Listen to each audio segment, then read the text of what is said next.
Hello, good morning, children. I welcome you all in Beta English Compulsory class. We were doing notice. ठीक है, हम notice का revision कर रहे थे, जिसमें मैंने आपको कल जो पहले की क्लास थी उसमें मैंने आपको नोटिस के बारे में बताया कि नोटिस का मतलब क्या होता है। इसका मतलब होता है इन्फॉर्मेशन देना, एक पब्लिकली इन्फॉर्मेशन देना कि ठीक है, एक ऑर्डर या इन्फॉर्म करना, ठीक है।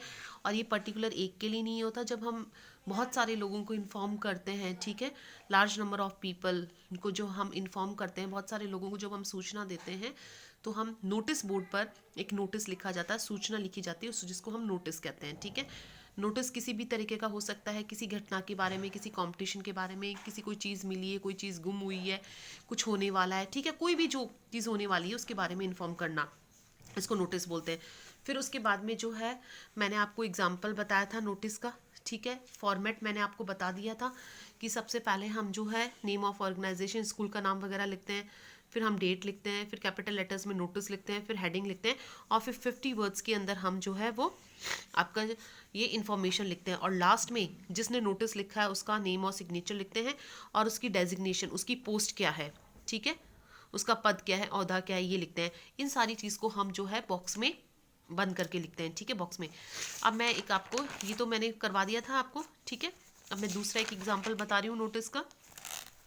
अब देखो, the student council of your school has organise an excursion to Goa. कि स्टूडेंट काउंसिल जो है आपके स्कूल वालों ने जो है गोवा के लिए एक्सकर्जन, मतलब एक टूर जो है, ट्रिप रखा है गोवा का, गोवा घूमने का, for the student of class 12।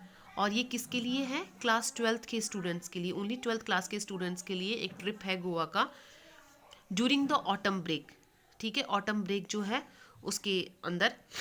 As a president of the council write a notice in not more than 50 words. आप क्या हो? प्रेजिडेंट हो, आप प्रेसिडेंट हो स्टूडेंट्स काउंसिल के, ठीक है, आप प्रेसिडेंट हो स्टूडेंट काउंसिल के। आपका पोस्ट आपको दे रखी है, ये आपको नीचे यूज में आएगी, ठीक है। आपको नोटिस लिखना है, 50 वर्ड से ज़्यादा नहीं होना चाहिए। Informing the students about the this excursion, आपको इस टूर के बारे में, इस टूर के बारे में बच्चों को सूचना देनी है। Sign yourself as Ravi या रवीना, अपना नाम आपको क्या लिखना है? रवि या रवीना। तो आपका नाम आपको दे रखा है, आपकी पोस्ट आपको दे रखी है, ठीक है, दो चीज़ें दे रखी हैं। तीसरी चीज़, आपको पहले, सबसे पहले बेटा, जब भी हम क्वेश्चन पढ़ते हैं ना, क्वेश्चन में से आप एक पेंसिल लेकर अंडरलाइन कर लो उस चीज़ को जो आपको इन्फॉर्मेशन दी हुई है। इसका मतलब ये चीज़ तो हमें लिखनी ही लिखनी है। इस बात को हमेशा याद रखो कि जो क्वेश्चन में इन्फॉर्मेशन दी हुई है वो इन्फॉर्मेशन आपको आंसर में ऐड करनी है। अगर आप वो इन्फॉर्मेशन आंसर में ऐड नहीं करते हो तो वहीं आपके मार्क्स कटने की वो रहती है, ठीक है, आप मार्क्स कटेंगे आपके। क्योंकि अगर आपको क्वेश्चन में इन्फॉर्मेशन दी हुई है, इसका मतलब वो इसीलिए दे रखी है कि वो आपको आंसर में ऐड करना है। तो जब भी आप क्वेश्चन पढ़ो तो आप देखो, जैसे नोटिस का क्वेश्चन आया तो पहले आप देखो कि स्कूल का नाम दे रखा है या नहीं दे रखा। नहीं दे रखा, इसका मतलब हमें हमारे मन से लिखना है। डेट आपको कुछ दे रखी है क्या कि भाई कब टूर पर जाएगा, ठीक है, वो चीज़ देख लो। फिर आपका हेडिंग तो आप इसमें से आपको निकालनी है ही, ठीक है, जो दे रखा है आपको एक्सकर्जन टू गोवा, इसको अंडरलाइन कर लो। फिर ये देखो कि आपको इसमें आपका नाम दे रखा है क्या, कि भाई किसको लिखने वाला कौन है, उसका नाम दे रखा है क्या, उसकी पोस्ट दे रखी है, ये चीज़ें आप अंडरलाइन कर लो, ठीक है, ताकि आपको थोड़ा सा इजी हो जाए। अब हमें सबसे पहले नोटिस के फॉर्मेट में क्या आता है, आपको ऊपर स्कूल का नेम लिखना होता है, ठीक है, स्कूल का नेम लिखना होता है, ठीक है, कि स्कूल का नेम क्या है। अब इसमें स्कूल का नेम नहीं दे रखा, जब भी स्टूडेंट्स हमें स्कूल का नेम नहीं दिया हुआ होता, आप कोई भी प्राइवेट स्कूल का नाम नहीं लिखते हो, आप सीधा सा गवर्नमेंट सीनियर सेकेंडरी स्कूल लिखते हो। अगर आपको स्कूल का नेम दे रखा है तब तो आपको वही लिखना है, दे रखा है तब तो वही लिखना है, नहीं दे रखा है तब आप जो है गवर्नमेंट सीनियर सेकेंडरी स्कूल लिख सकते हैं, ठीक है। अब हमने यहाँ पर लिख लिया government senior secondary school Jaipur, school का नाम हो गया।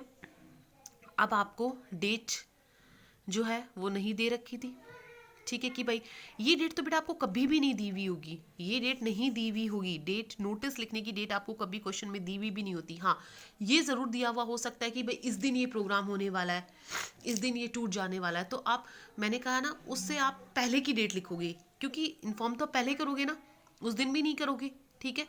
मान लो कोई 10 तारीख को प्रोग्राम होने वाला है तो आप 1-2 तारीख को करोगे, तभी तो स्टूडेंट्स को पता लगेगा, तो वो डेट पहले की लिखी हुई होगी, ठीक है। नोटिस, ठीक है। अब देखो ये डेट अब सितंबर 2020, ठीक है। ये सारी डेट्स जो है मैंने उस, क्योंकि हम ये चीज़ पहले कर रहे थे, ठीक है। और कुछ एक होती है बेटा, कुछ फंक्शंस की डेट जो है फिक्स्ड भी होती है, तब तो हम वही डेट लिखते हैं, ठीक है। डेट लिख ली, ठीक है। तीसरी चीज़ हमारी क्या, तीसरे नंबर पर क्या आता है, नोटिस, कैपिटल लेटर्स में लिख लिया। चौथे नंबर पर आपका क्या आता है हमारा, एक्सकर्जन टू गोवा, मतलब हेडिंग, स्कूल का नाम, डेट, नोटिस और हेडिंग। आप चाहो तो इनको अंडरलाइन भी कर सकते हो पेंसिल से, ठीक है। अब हमारी information, our school is organising a 5-day tour to Goa. हमें सारी इन्फॉर्मेशन देनी है, कितने दिनों के लिए जा रहा है, कब जा रहा है, कितनी फ़ीस है। भाई टूर से रिलेटेड क्या चीज़ें होती हैं, भाई अमाउंट कितना होगा, पैसे कितने लगेंगे, कब जा रहे हैं से, ठीक है। सारी चीज़ें आपको लिखनी होती हैं। Our school is organising a 5-day tour to Goa. हमारा स्कूल जो है 5 दिन का टूर ऑर्गेनाइज कर रहा है गोवा के लिए ड्यूरिंग दिस ऑटम ब्रेक। ये चीज़ हमने दे रखी थी ऑटम ब्रेक के अंदर, ठीक है। We will leave for Goa on 15 September, ठीक है। हम गोवा जो है वो लीव करेंगे 15 सितंबर को, ठीक है। इसमें बेटा TH जो है मैंने नहीं बाय मिस्टेक जो है नहीं लगा, आप 15 सितंबर, ठीक है, TH यहाँ लगा लोगे, ठीक है। तो जो है हम अब देखो इसमें बता दिया है कि ऑटम ब्रेक में जो है हम जा रहे हैं और 15 सितंबर जो है उसको हम जो है जाएंगे, ठीक है। अब इसमें मैं आपको TH लगा ही देती हूँ।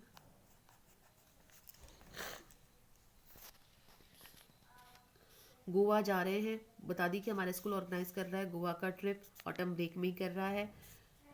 हम जो है गोवा के लिए रवाना होंगे 15 सितंबर को एंड रिटर्न ऑन 19 सितंबर, और वापस कब आएंगे, 19 सितंबर को, ठीक है। 19 सितंबर को हम जो है वापस आ जाएंगे। सारी चीज़ ली, कब जाएंगे कब वापस आएंगे, ठीक है। 5 दिन का टूर है। इंटरेस्टेड स्टूडेंट्स ऑफ क्लास 12 में डिपॉजिट फ़ी, जो भी क्लास 12 के, क्योंकि ओनली क्लास 12 के स्टूडेंट्स के लिए था, तो जो भी बच्चे इंटरेस्टेड हैं, ठीक है, क्लास 12 के, वो अपनी फ़ीस जमा करवा सकते हैं, कितनी, 4500, ठीक है। And return permission of their parents, fees के साथ में अपने पेरेंट्स की, अपने माता पिता की रिटर्न परमिशन भी चाहिए होगी। टू अंडरसाइन पर्सन, जिस पर्सन के नीचे साइन है उसको जमा करवाने हैं बाय सितंबर 10। किससे, कौन सी डेट से पहले पहले, 10 सितंबर से पहले पहले। अब देखो जा कब रहे हैं 15 को, वापस कब आएंगे 19 को। नोटिस कब लिखा है हमने, 2 तारीख का। फीस जो है हमें 10 से पहले पहले जमा करवाने, 5 दिन पहले पहले, तो ये डेट भी आपकी पहले की आएगी, ठीक है। लिखने वाला कौन है, रवीना या रवि, ये हमें नाम दे रखा था। ये चीज़ भी हमें दे रखी थी, प्रेसिडेंट स्टूडेंट काउंसिल, ठीक है, ये चीज़ हमें दे रखी थी। तो ये हमारा जो है नोटिस हो गया। आया समझ में आपको, ठीक है।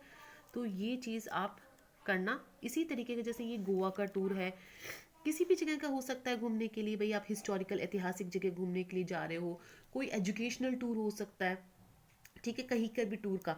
तो टूर में आपको बताना है किस दिन जाएंगे, कितने दिन का टूर है, ये चीज़ आपको लिखनी है, ठीक है। आप कब जाएंगे, कितने दिन का टूर है, कितनी फ़ीस है, वो फ़ीस कितनी तारीख से पहले पहले आपको जमा करवानी है, किसको जमा करवानी है, ये सारी इन्फॉर्मेशन हम जो है वो नोटिस में लिखते हैं। ओके स्टूडेंट्स, तो आप इसका स्क्रीनशॉट लेकर ये वर्क कर लेना, ठीक है। बाकी हम नोटिस जो है वो कल करवाएंगे।